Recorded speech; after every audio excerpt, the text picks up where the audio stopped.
สำบายดีวิดีโอนี้เฮาซีมาแนะนำการนำใช้ระบบอยู่ในเฮาของหน่วยงานตอนรับฉุกเฉินนะฉะนั้นให้เฮาเปิดโปรแกรมขึ้นมาจากนั้นนะก็ให้กดปุ่ม Enter หรือดับเบิลคลิกลงไปนะ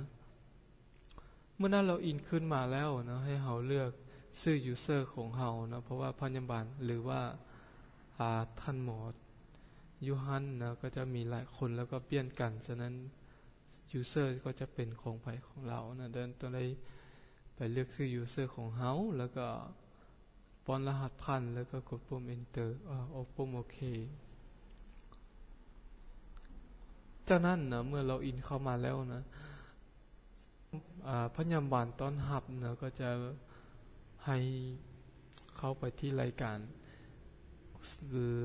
รายชื่อคนเจ็บที่ลงทะเบียนนะฉะนั้นเมื่อคนเจ็บไม่ที่บ่เคยลงทะเบียนเลยนะก็มาที่นี่แล้วก็ให้กดปุ่มสร้างนะเมื่อเข้ามาห้องหมอแล้วก็ให้เลือกประเภทการกวดนะเพื่อลงทะเบียนคนเจ็บไม่ก็ให้เลือกประเภทการกวดแล้วก็หลังจากนั้นให้มาป้อนข้อมูลตามแบบฟอร์มนะเมื่อป้อนข้อมูลครบตามแบบฟอร์มแล้วนะให้เฮากดปุ่มบันทึกหลังจากนั้นก็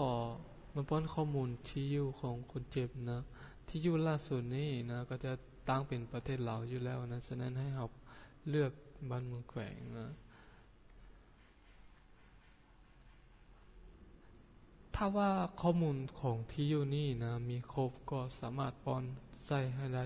ให้ครบนะแต่ถ้าว่ายังบ่ฮู้ครบก็ป้อนซ้ำนี้ก็ได้แล้วนะจากนั้นให้กดปุ่มบันทึกแล้วก็มาป้อนข้อมูลบุคคลที่สามารถติดต่อได้นะ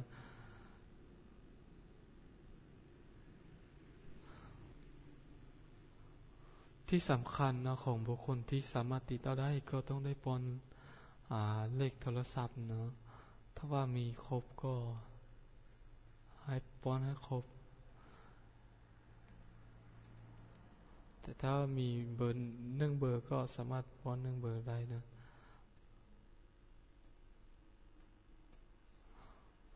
ถ้าว่าบุคคลที่สามารถติดต่อได้นะมีหลายคนนะก็สามารถกดใช้ปุ่มตื้มนี้นะแล้วก็รายการยูเถิงที่ป้อนนี้ก็จะเข้ามาเป็นรายการยูนี่แล้วก็สามารถป้อนอีกคนหนึ่งใส่ยูเถิงนี้ได้แล้วก็ถ้าว่ามีหลายคน2-3คนก็กดตื้มอีกเท่านึงแล้วก็ป้อนอีกเทื่อนะก็ป้อนไปเรื่อยๆนะเมื่อเราป้อนได้แล้วนะให้เรากดปุ่มบันทึกจากนั้นก็มาป้อนข้อมูลเวียของคนเจ็บนะก็คือเป็นอย่างนะ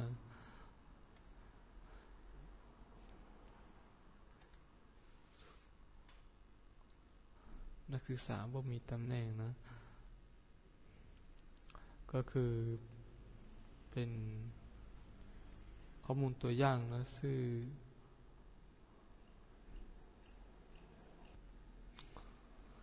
หลังจากที่เราป้อนข้อมูลสำเร็จแล้วนะ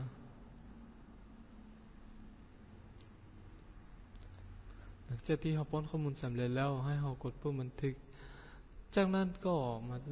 มาถ่ายรูปของคนเจ็บนะกรณีที่คนเจ็บสามารถถ่ายรูปได้เราก็ถ่ายรูปคนเจ็บก่อนแต่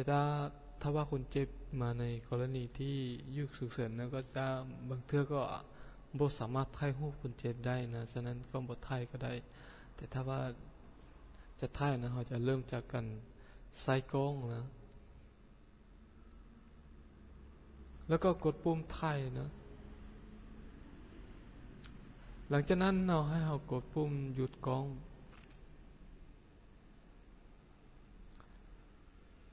เมื่อหยุดกล้องได้แล้วนะให้เรากดปุ่มบันทึกจากนั้นเราก็มาที่รายการบริการกรณีคนเจ็บมาสามารถใช้บัตรประกันสังคมนะเราก็ให้เลือกนะประกันสังคมประกันนะแล้วก็เลือกชุดประกันแล้วก็จะมีอยู่ในนี้ถ้าว่าบ่แม่นตัวนี้นะเราก็มีหลายตัวนะอย่างเช่นอปสปลประมาณนี้นะแล้วก็หลังจากที่ได้ข้อมูลครบแล้วนะให้เรากดปุ่มบันทึกแล้วก็กดปุ่มเซ็นเซอร์อยู่นี้นะ จากนั้นก็มาพิมพ์บัตร ID ให้กับคนเจ็บนะก็จะเป็นบัตร ID แบบนี้แล้วก็กดพิมพ์ให้คนเจ็บนะหลังจากที่พิมพ์บัตร ID ให้กับคนเจ็บแล้วนะให้เรากดปุ่มสร้างคนเจ็บใหม่เพื่อเข้าไปหาพยาบาลและท่านหมอฉะนั้นเมื่อเขามาหน้านี้เนี่ยก็ให้เรากดปุ่มเซ็นชื่อและปิดมีเพียงเท่านี้นะของหน่วยงาน